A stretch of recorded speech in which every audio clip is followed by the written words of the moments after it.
Hello students, आज हम पढ़ने जा रहे हैं सेपरेटली एक्साइटेड डीसी मोटर। इस वीडियो में हम ये जो सेपरेटली एक्साइटेड डीसी मोटर है उसका मतलब समझेंगे, वो क्या चीज होती है, उसका कंस्ट्रक्शन, उसका वर्किंग प्रिंसिपल और बैक ईएमएफ क्या चीज होती है वो भी हम समझेंगे। और अंत में हम इसकी जो कैरेक्टरिस्टिक है वो थोड़ी बहुत समझने की कोशिश करेंगे। So I hope you are ready with your pen and paper. So without wasting much time let us start this video. ठीक है, तो सबसे पहले मोटर यानी क्या आपको मालूम होना चाहिए। मोटर एक ऐसी डिवाइस है which will convert the electrical energy into a mechanical work. यानी कि अगर आपने मोटर को डीसी इलेक्ट्रिकल एनर्जी दी तो मोटर उसको किस में कन्वर्ट करेगा, मैकेनिकल एनर्जी में, यानी मोटर रोटेट हो जाएगा। ठीक है, अच्छा अब मोटर के अंदर बेसिकली दो पार्ट्स आते हैं। कौन सा? पहला तो स्टेटर और दूसरा रोटर। अब स्टेटर के अंदर वाइंडिंग्स होती है, यानी कॉपर जो वायर है उसकी वाइंडिंग होती है, कॉइल्स होती है, जिसको हम क्या बोलते हैं, जिसको हम बोलते हैं फील्ड वाइंडिंग। फील्ड वाइंडिंग हमेशा स्टेशनरी होती है। और रोटर के ऊपर कौन सी वाइंडिंग होती है उसको हम बोलते हैं आर्मेचर वाइंडिंग। और आर्मेचर वाइंडिंग होती है वो रोटेट होती है। ठीक है, तो बेसिकली दो वाइंडिंग आपको याद रखनी है। फील्ड वाइंडिंग जो कि स्टेशनरी है, वो बाहर की साइड होती है, और रोटर वाइंडिंग जो रोटर के ऊपर होती है उसको हम बोलते हैं आर्मेचर वाइंडिंग, जो रोटेट होती रहती है। ठीक है, जो हमारा आर्मेचर वाइंडिंग है, ये अंदर का आर्मेचर वाइंडिंग, उसको हम डीसी सोर्स देंगे तो करंट जाएगा किस में, आर्मेचर वाइंडिंग में। उसी तरीके से ये जो हमारा फील्ड वाइंडिंग है उसको भी हम डीसी सोर्स देंगे तो क्या होगा, करंट फील्ड वाइंडिंग में भी जाएगा। यानी कि फील्ड वाइंडिंग और आर्मेचर वाइंडिंग दोनों को सेपरेटली अलग अलग डीसी सोर्स से हम करंट दे रहे हैं। इसका मतलब होता है सेपरेटली एक्साइटेड डीसी मोटर। यानी कि क्या, कि it is such type of motor in which field winding and armature windings are connected separately with different DC sources।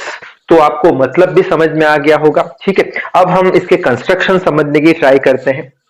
तो कंस्ट्रक्शन में हम क्या करेंगे कि जो हमारा ये आर्मेचर वाइंडिंग है, ये आर्मेचर वाइंडिंग अंदर का जो रोटेट होता है, अंदर का आर्मेचर वाइंडिंग, उसको मैंने यहां पे बना के रखा है। एक ही टर्न लिया है इजीनेस के लिए। तो ये आर्मेचर वाइंडिंग हो गया, इतना इंसुलेटेड कॉपर का वायर लिया, उसको कॉइल में फॉर्म कर दिया। ठीक है, अच्छा अब ये आर्मेचर वाइंडिंग को हम क्या देने वाले हैं, ये आर्मेचर वाइंडिंग को डीसी सप्लाई देंगे। तो ये आर्मेचर वाइंडिंग को मैंने डीसी सप्लाई दिया।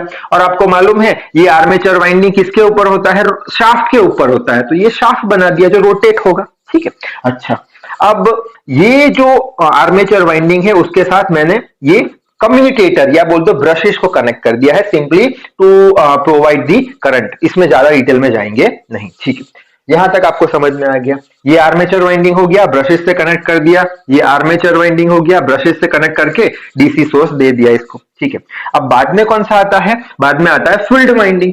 तो यहाँ पे मैंने फील्ड वाइंडिंग बना के रखा है। ये हमारा फील्ड वाइंडिंग जो बाहर की साइड होता है, जो स्टेशनरी होता है। ठीक, तो यहाँ पे जो फील्ड वाइंडिंग है उसको भी हमने एक डीसी सोर्स से कनेक्ट करके रखा है। यानी कि यहाँ पे ये डायरेक्शन में करंट फ्लो होगा और यहाँ पे ये प्लस टू माइनस करंट जाएगा। तो ये आर्मेचर वाइंडिंग हो गया, ये फील्ड वाइंडिंग हो गया। ठीक है, तो ये सिंपल सा कंस्ट्रक्शन था। अब ये कैसे रोटेट होगा आर्मेचर वाइंडिंग वो समझने की कोशिश करेंगे। तो ये समझने के लिए हमें दो लॉ पता होने चाहिए। पहला कौन सा, कि current carrying wire experiences a magnetic force when it is placed inside of the magnetic field. यानी कि आपके पास एक वायर है जिसमें से करंट फ्लो हो रहा है, और ये वायर को अगर आपने मैग्नेटिक फील्ड में रखा तो ये वायर पे क्या होगा, मैग्नेटिक फोर्स लगेगा। ठीक है, अब ये मैग्नेटिक फोर्स कौन सी डायरेक्शन में लगेगा, ये वायर पे, तो उसके लिए हमें फ्लेमिंग्स लेफ्ट हैंड रूल पता होना चाहिए। ठीक है, पहले तो चेक करते हैं कि ये जो आर्मेचर वाइंडिंग है जिसे घूमना है उस पे मैग्नेटिक फोर्स लगेगा कि नहीं लगेगा। तो उसके लिए हम क्या चेक करेंगे कि करंट कैरिंग वायर होना चाहिए। तो ये जो अपना आर्मेचर वाइंडिंग है उसमें से करंट जा रहा है, हाँ सर डीसी सप्लाई हमने दिया है, करंट तो जा रहा है, यानी इस पे फोर्स लगेगा शायद से। फोर्स लगने के लिए दूसरी कौन सी चीज जरूरी है, when it is placed inside the magnetic field। अब ये जो वायर है मैग्नेटिक फील्ड में होना चाहिए। अब इस पे कोई मैग्नेटिक फील्ड इफेक्ट कर रही है, हाँ कर रही है। कौन सी, कि यहाँ पे से जो हम आर्मेचर फील्ड वाइंडिंग में जो करंट दे रहे हैं, तो अगर करंट पास होगा वायर में से तो उसके आसपास मैग्नेटिक फील्ड प्रोड्यूस होगी अकॉर्डिंग टू फैराडेज लॉ। यानी ये वायर में से मैग्नेटिक फील्ड प्रोड्यूस हो रही है जो यहां पे जा रही है। अब डायरेक्शन मैग्नेटिक फील्ड का हमें पता नहीं है, तो अगर मैग्नेटिक फील्ड का डायरेक्शन आपको जानना है तो आपको राइट हैंड रूल यूज करना पड़ेगा। राइट हैंड रूल में क्या करना है आपको, आपके जो फिंगर्स है ये फिंगर को आपको करंट की डायरेक्शन में कर्ल करना है, और ये जो थंब है बच्चों, ये थंब हमें मैग्नेटिक फील्ड का डायरेक्शन बताएगा। कैसे, जैसे कि यहां पे अगर मैं बोलूं करंट कौन सी डायरेक्शन में फ्लो हो रहा है, ऐसे डाउनवर्ड डायरेक्शन ऐसे फ्लो हो रहा है। अच्छे से आपको बताऊं तो ये कॉइल है, ये ऐसे करके कॉइल है, ऐसे करंट ऐसे फ्लो हो रहा है, ऐसे।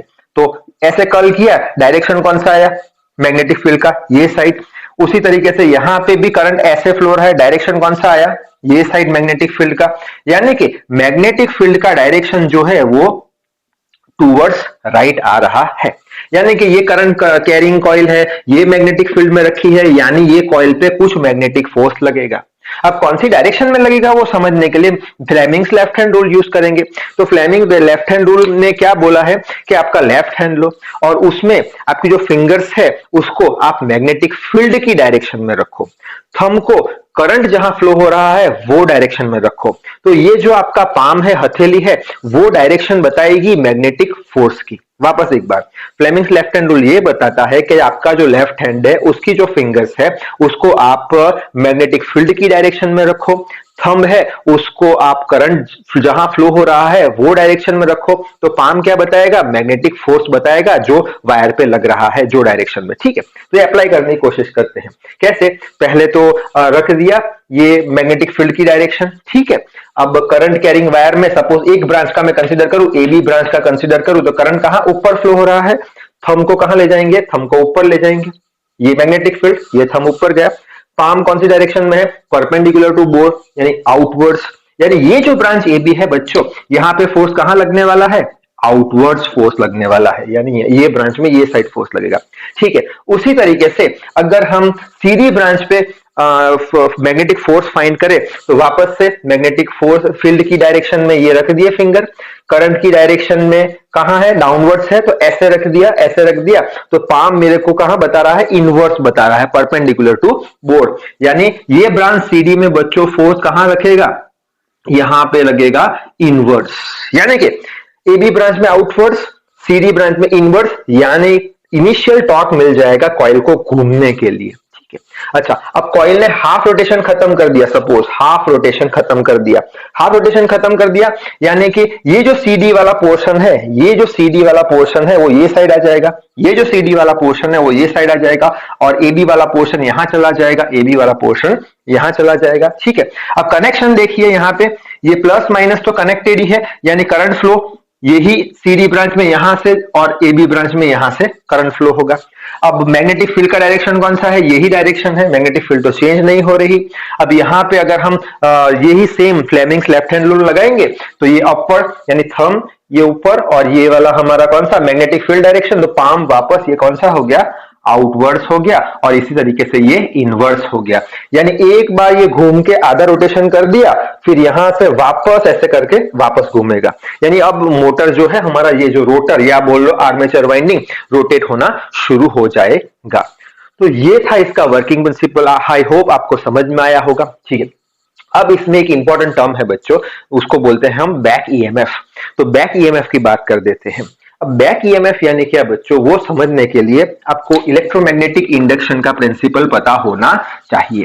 अब इलेक्ट्रोमैग्नेटिक इंडक्शन का प्रिंसिपल क्या था सर, अब उतना डिटेल में नहीं जाएंगे हम एक ही चीज समझेंगे, कौन सी, कि ट्रांसफॉर्मर के केस में हमने क्या किया था, एक हमने प्राइमरी कॉइल ली थी, एक सेकेंडरी कॉइल ली थी। ठीक है, अच्छा, प्राइमरी कॉइल में से हमने क्या करंट फ्लो कराया था, तो करंट फ्लो हुआ, तो इलेक्ट्रोमैग्नेटिक इंडक्शन की वजह से सेकेंडरी कॉइल में क्या हुआ था, इंड्यूस्ड EMF इंड्यूस्ड हुआ था, उसकी वजह से सेकेंडरी कॉइल में करंट इंड्यूस्ड हुआ था इलेक्ट्रोमैग्नेटिक इंडक्शन की वजह से। ठीक है, तो उसी तरीके से ये जो हमारा फील्ड वाइंडिंग है, इसमें से हमने करंट फ्लो कराया।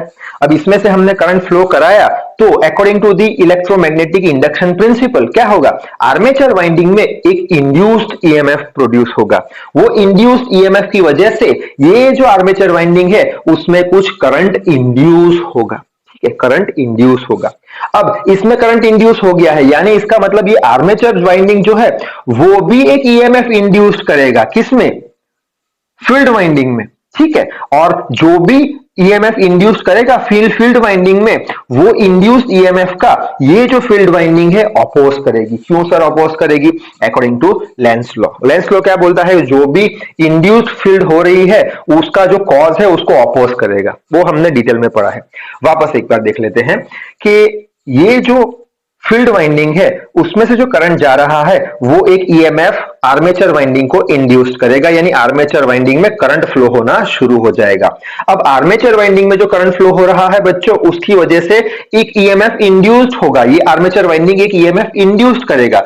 किसमें? फील्ड वाइंडिंग में। और फील्ड वाइंडिंग क्या करेगी? ये जो आर्मेचर वाइंडिंग ने इंड्यूस्ड किया है ईएमएफ उसका अपोज करेगी, होने नहीं देगी, ठीक है। तो ऐसे ईएमएफ को जो हमारा आर्मेचर वाइंडिंग बना रहा है और फील्ड वाइंडिंग अपोज कर रहा है उसको हम बैक ईएमएफ ईबी बोलते हैं। तो यहां पे बैक ईएमएफ ईबी ये डायरेक्शन में बनेगा, अपोज कर रहा है इसलिए, ठीक है। अब आप कैसे लिखोगे बैक ईएमएफ के बारे में? तो आप ऐसे लिखोगे कि it is such a EMF which is induced by the armature winding and that is opposed by the field winding, that is known as back EMF EB, ठीक है। अब ये जो सर्किट डायग्राम है इसको हम इस तरीके से समझने की कोशिश करेंगे। बुक में इस तरीके से बना के रखा है तो आपको यही बनाना है। कैसे? कि पहले तो हम क्या करेंगे, हमारी जो आर्मेचर वाइंडिंग है, आर्मेचर वाइंडिंग उसका कुछ रेजिस्टेंस होगा। हाँ सर होगा। तो उसका रेजिस्टेंस हमने कितना ले लिया? RA, ए यानी आर्मेचर वाइंडिंग का रेजिस्टेंस। तो ये RA हमने लिख लिया, आर्मेचर वाइंडिंग। अच्छा, ये आर्मेचर वाइंडिंग किससे कनेक्ट है? तो बोलूंगा ब्रश से या कम्यूटेटर से कनेक्टेड है, ठीक है। अब ये ब्रश कम्यूटेटर को हम क्या दे रहे हैं? डीसी सप्लाई दे रहे हैं। तो ये ब्रश कम्यूटेटर को हम क्या दे रहे हैं? डीसी सप्लाई दे रहे हैं। सपोज V वोल्ट की बैटरी कनेक्ट करके रखी है, ठीक है। अच्छा, अब उसके बाद साथ में क्या है? साथ में हमारा फील्ड वाइंडिंग है। तो ये फील्ड वाइंडिंग को हमने क्या देके रखा है? DC supply. तो ये फील्ड वाइंडिंग को डीसी सप्लाई देके रखा है, ये हमारा हो गया फील्ड वाइंडिंग, ठीक है। अब ये जो बैटरी है, यानी कि यहां पे हम क्या बोलेंगे कि जो हमारा आर्मेचर वाइंडिंग है और फील्ड वाइंडिंग है दोनों को सेपरेटली हम डीसी सोर्स से कनेक्ट कर रहे हैं, इसलिए हम इसको बोलेंगे सेपरेटली एक्साइटेड डीसी मोटर।